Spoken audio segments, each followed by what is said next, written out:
Welcome to another episode of United for a Healthy Stoughton. Today we're going to be talking about vaping, and we're going to do an update on what's been happening this fall in 2019 around vaping. So I have a special guest with me in the studio today, Mary Cole from the Greater Boston Tobacco Free Community Partnership. So welcome, Mary, to the show. So we've had Mary on the show a number of times because we wanted to really make sure we were sharing information about vaping and what vaping is and what it's not and what's been in those products. And we've done a number of shows on that. And today we thought it would be important to come back and talk a little bit about why e-cigarettes have been in the news so much lately and sort of what the governor is doing about that here in Massachusetts and what that all means. So we're going to bring you all up to speed on the state of vaping in Massachusetts. Perfect. All right. Yeah. Great. So Mary has some slides to share with us that I think will help walk us through, and we're just going to talk about this all today. And if people have questions when this is over, you can find a lot of this information on the Oasis website, which is www.stoughtonoasis.org. So take it away, Mary. Sure. Thanks, Steph. Yeah. So we definitely want to get the right facts across to everyone because there's a lot of misperceptions out there, and people don't exactly know what's going on. Right. So I'll talk about a little bit of background, how this vaping epidemic started. Great. So if we look at the slides, so back in December, the U.S. Surgeon General declared e-cigarettes among youth an epidemic. And where Steph and I were working with youth and high schoolers and stuff, we were like, thank God he finally said it's an epidemic, because it has been an epidemic. And it was something that a lot of schools and colleges are really struggling with. And so that was great to finally have that validation there. And then also around that time is when the new Massachusetts state law went into place in December, which said that you have to be 21 years or older to buy any tobacco products, and this includes e-cigarettes. So statewide in Massachusetts, that law also included e-cigarettes in that smoke-free workplace law. So it says where you can't smoke, you can't vape. Great. So that's something I think a lot of people don't really know, but something to be really aware of as well. So they basically can consider those two things to be the same. Yes. Yes. The other thing that did was it banned any tobacco or e-cigarette products from being sold in pharmacies. So we're the first state to do that. So I think it's nice to highlight that. Oh, awesome. Yeah. Great. Yes. So after that, we had a few months where vaping was obviously still an issue happening. But not until the summer in August 2nd, the CDC, they urged clinicians to report vaping-associated pulmonary illnesses to their state and local health departments.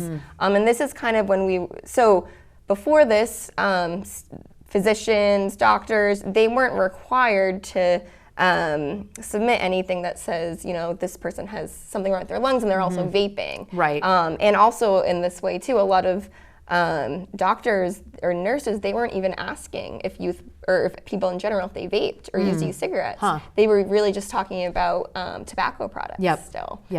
So that's something that I think is really great that they were having these clinicians ask these questions now. And then we were able to start making these associations between vaping-related lung injuries with that. So that started in the beginning of August.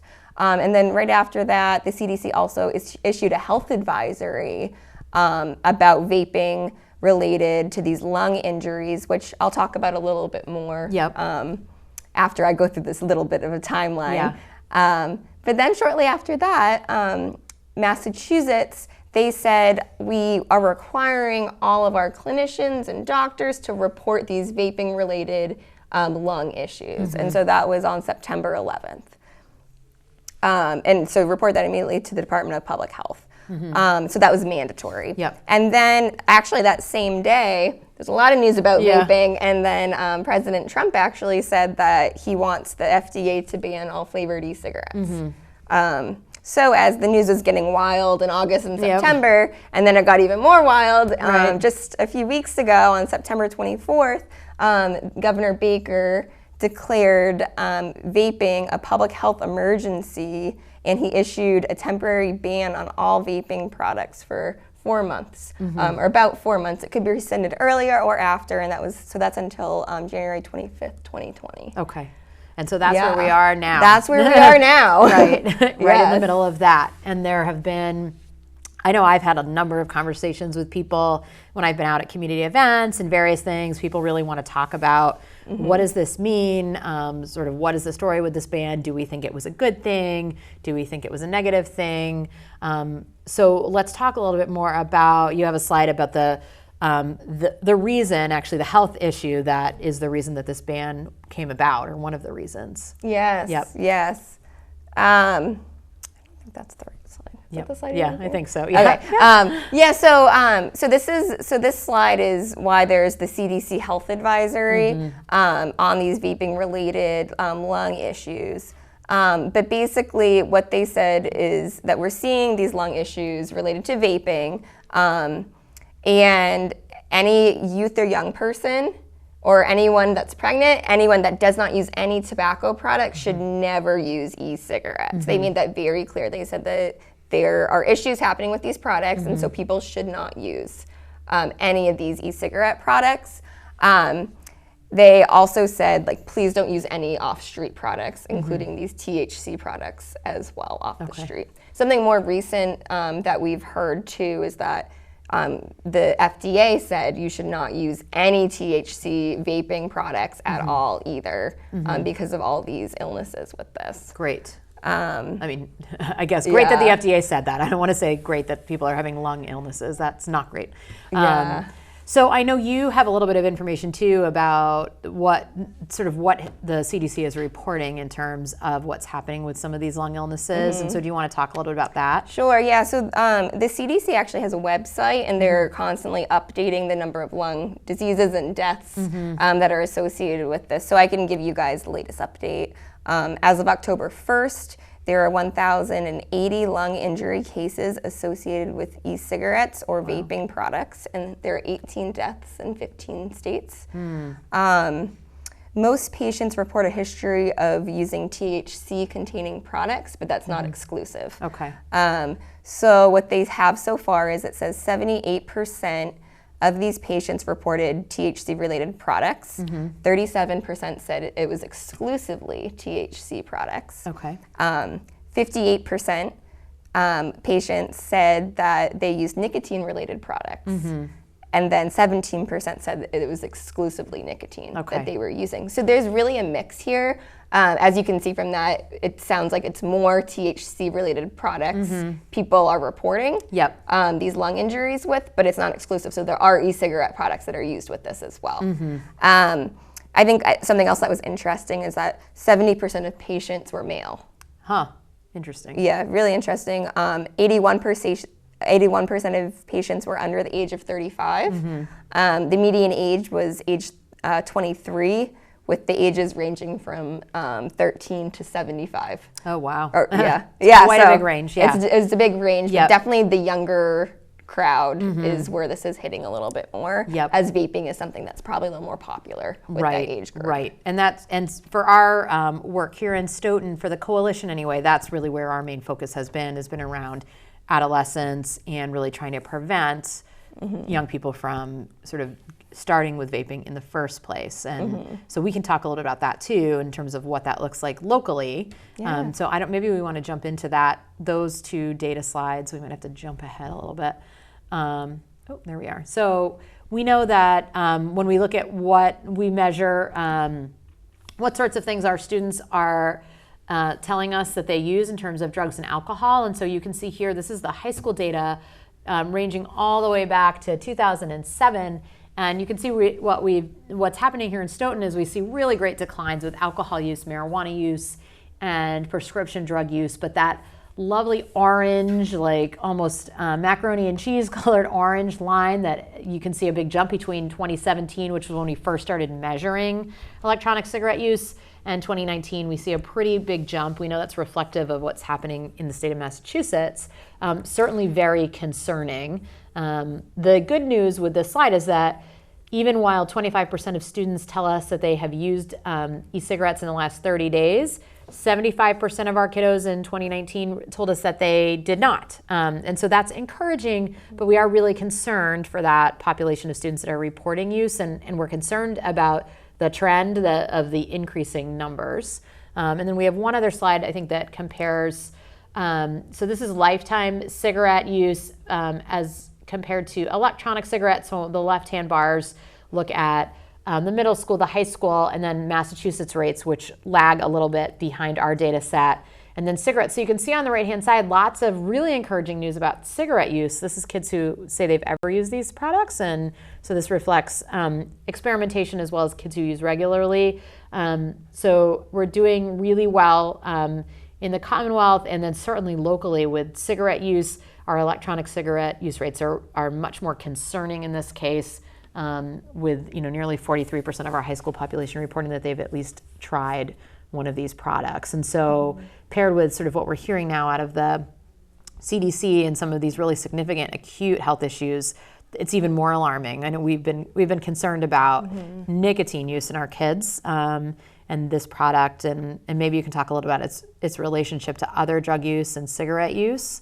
But now we sort of are also worried about this potentially really significant immediate health issue related to these products. Yeah, and that's the big concern with this, is that it's an immediate health concern with these. That's what you don't really see with some of these with cigarettes other products, too. Yeah. It's a longer term piece that kills you. Cigarettes kill most people in the long term. Yep. But with these quick deaths that we're seeing, it's something that's really concerning. Right. And I think something that I wanted to make more clear that I don't know if I exactly said before is the CDC says that they don't know what specific chemical is causing this. It's still unknown, that it's still a variety of different ones. So I do want to make that clear. I think a lot of the misperceptions that I'm hearing is, it's only the THC, it's this vitamin E acetate in THC, and yes, maybe that could be something a part of it, but it's not exclusive, and there are other chemicals and things in there as well. And so that was one of the rationale behind this public health emergency when the governor worked with the Public Health Council to say, we really don't know. We need to give some time to the CDC and to our Department of Public Health to really figure out what the exact cause of this issue is so that we can give people more guidance about safety with these products, correct? Yeah, exactly. Yep. Exactly. Great. So let's talk a little bit, Mary, about let's go back a step and talk about vaping in general, and just so folks have sort of some sense, because one of the other big misperceptions we hear is, what's the big deal? It's just water vapor. It's water vapor. How could that be harmful to, we drink water all day. They tell us to drink water. So let's talk a little bit about that. Yes. Water vapor, not so much. Yes. So I think the big thing to make it really clear is that e-cigarettes, these vaping products, they've never been water vapor. It's never been water vapor. It's never just been water in these products and nicotine. Yep. Because there's always been food flavorings in there. There needs to be these other ingredients that I have on this slide. So this is what's in e-cigarette products. So those that contain nicotine. So I'm not talking about THC. I'm talking about nicotine. Yep. So there's always propylene glycol and vegetable glycerin. There's almost always nicotine in these e-cigarette products. And then there's food flavorings too. And so these food flavorings, they might be approved to eat in food where you consume it and you swallow it and your stomach breaks that down with acid and you digest that way. But they've never been approved to heat up to an extremely high level and then inhale deep into your lungs. So that's with all these chemicals in here, and that's most likely why we're seeing these lung-related injuries that are happening, because no one knows what's going to happen with heating these chemicals to such a high rate deep into your lungs. Okay. Yeah, and then, so my next slide that I have is the whole water vapor piece that it's one of the most important things I talk about with people. I say it's never been water vapor, it's an aerosol. Yep. And an example is an aerosol is like a hairspray. And so what's in there, there's cancer-causing chemicals are in here. We know that some of these chemicals, when heated up, do produce carcinogens that you're inhaling deep in your lungs. There's volatile organic compounds, ultrafine particles. There's heavy metals like nicotine and lead. So with these vaping devices, they have these metal coils in them that heat up the e-liquid. And so that's metal, and then it's all getting really hot in there too, and so you're inhaling that. And then again, with the food flavorings too, we know that those aren't very safe. We know that there's diacetyl is a popular food flavoring in some of these e-cigarette products. And diacetyl has been linked to something called popcorn lung, which is an irreversible scarring of the lungs, which we've talked about on last episodes. But less of an acute situation. Like that is more of a long-term use issue, the popcorn lung. Although we're seeing it in young people who, I don't know how long they've been vaping before that happens, but it's less of a sort of sudden onset, like the stuff that they're talking about right now. Yes. So one of the things that I know that's been confusing to me and might be confusing to people in our audience is this idea that a lot of times you'll hear, well, these products are regulated by the FDA. And I know we've talked about some of the challenges about the pieces that are not regulated by the FDA. So can you talk about how kind of both of those things can be true at the same time? Yes, it's really confusing. And I think even just the language that's out there in general is really confusing. So the FDA has the authority to regulate e-cigarettes. They've had it since 2016. However, they've delayed some pieces of regulating e-cigarettes. So with the sales of e-cigarettes, the age to buy e-cigarettes, the FDA regulates that. There's a few other things they regulate, but the important one to know is that the FDA does not currently regulate the ingredients of e-cigarettes. And so an example that I have that, again, you guys, you've seen me see before, you've seen me talk about this, but there's, the labels don't have to be accurate because they're not regulated by the FDA, so that might mean that the level of nicotine in there is not what it says. Again, no one's checking that. So the label can say whatever it wants right now, basically. So when these things have been independently tested, they're finding that it's not always what it says on the label. That there might be a lot more nicotine. Even if they're saying there's none, there's often nicotine. And that's what the studies are showing as well. And even just with the chemicals as well and the ingredients, I think what's funny on the back of this is, so the ingredients are propylene glycol, vegetable glycerin, nicotine, and then food flavors. And it doesn't even tell you what food flavor it is. Right. So I think that kind of helps explain it a little bit as well. Is, the stuff isn't exactly regulated. And the ingredients aren't right now. So I think that's important for people to understand. Like that the ingredients are kind of the piece that we're concerned about, and they are not being regulated. They've never been approved by the FDA to say it's safe to consume. And I think that's another issue that's sort of a misnomer with some of this too, is that people talk about how this is safer than cigarettes. So can you talk a little bit about that piece of information too? Because I feel like I hear that a lot as well. I mean, it's been very confusing, I think, with this whole safer piece because, again, e-cigarettes, they've been around in the United States since 2007. So we don't have any long-term research on them at all, where cigarettes have been around for like decades on decades. So we know what's going to happen with cigarettes. But with e-cigarettes, again, we don't know these long-term consequences, but now we're seeing these lung diseases. And the other thing that we do know a lot about is the nicotine that is in these e-cigarettes as well. And that nicotine is very harmful to our youth. And that's a reason that we work so much together and on this e-cigarette topic is because young people are particularly impacted by nicotine. Nicotine impacts that brain, that it can chemically and structurally change the brain.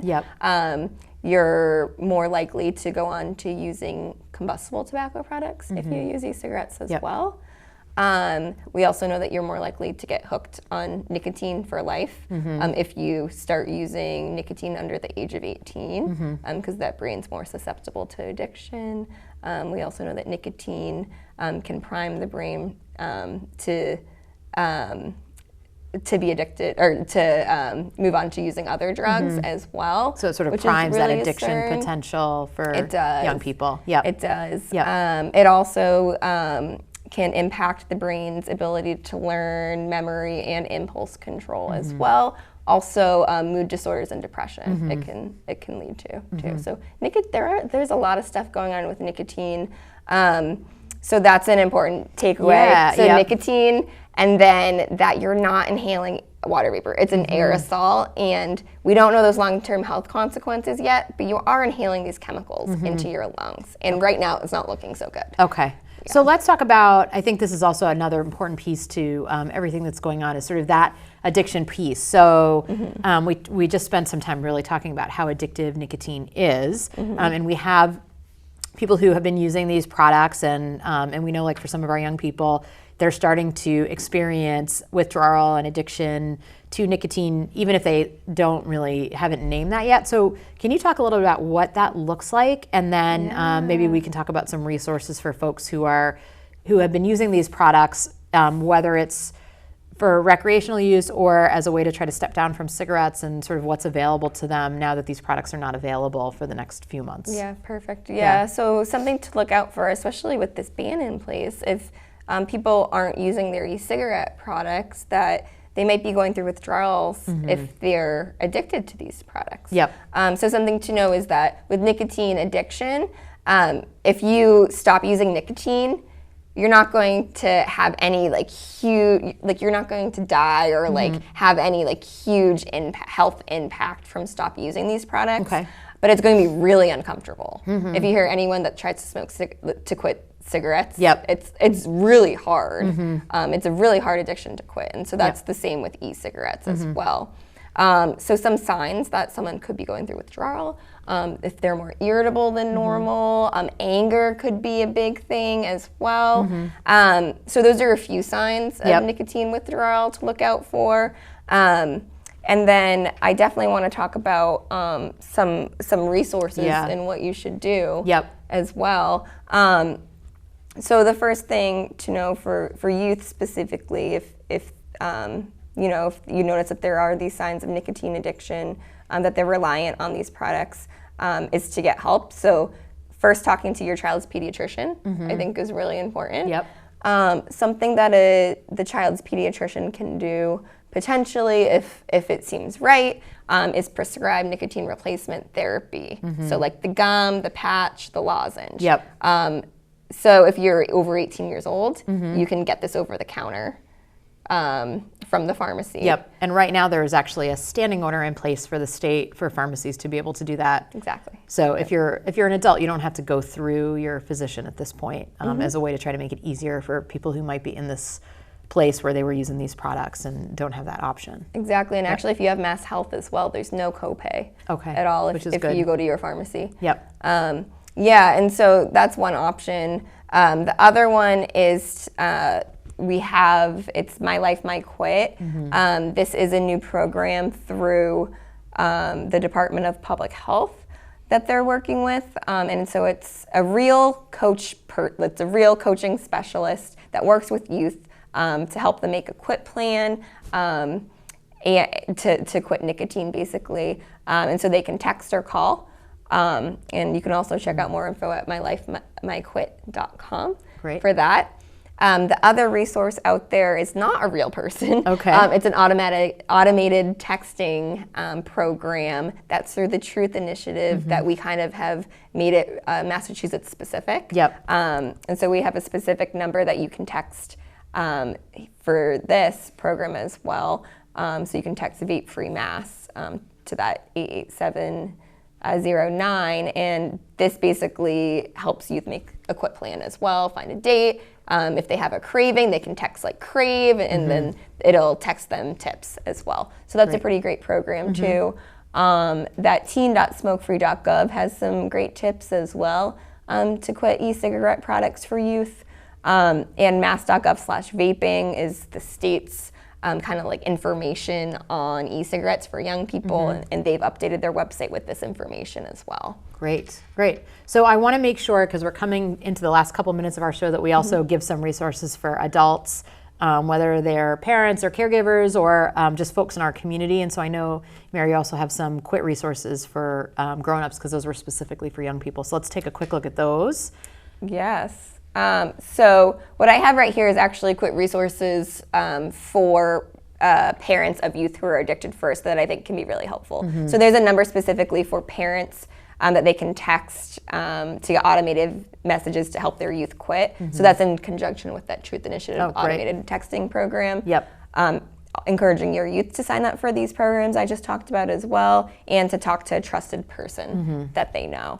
And they can get more. There's actually a a lot of updates on getoutrage.org website, that they have a whole youth cessation piece there. Great. And then specifically for adults, that if they use these products and they want to quit, there's still the Massachusetts Smokers Helpline, which is the 1-800-QUIT-NOW number. Everyone's probably heard that in some way. They can help you with e-cigarette products, any sort of tobacco product, nicotine product, they can help you quit. It's a real person that you can call, make a quit plan. You can also get free nicotine replacement therapy from them if you qualify as well, if you're 18 years or older. Great. And there's more information on makesmokinghistory.org too. Excellent. On that. So I think that's really important. We want to make sure people have those resources because, as we said, that this can be a really challenging issue for some folks. And if you feel like you're struggling with a nicotine addiction, whether it's related to electronic cigarettes or smoking, that there are resources available to you out there. Yeah, definitely. So I think that's really important. Yeah, and it's really hard to quit. So that's something that is really important to know. If you are 18 years or older, it's really suggested that you get counseling, some sort of support, whether it's online, the phone, texting, and also nicotine replacement therapy. You're a lot more likely to quit if you do both those things at once. Okay. So just going cold turkey is not highly suggested. Okay, because that's really hard to do. Yeah, you need support. You really need support to get through this stuff. Yeah. So in the best case scenario, a lot of our work has been around really trying to prevent young people from starting in the first place, because we know it can be so challenging to be on the other side of this issue.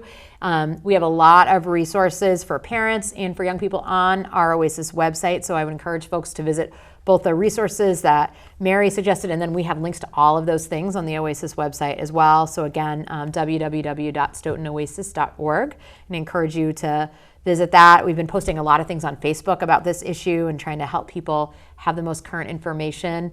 And I really just want to thank Mary for being here with us today and giving us the latest information. And she's always been a great guest on our show. She comes whenever we ask. And so we appreciate that. And thank you so much for being here. Yes, thanks for having me. All right, take care.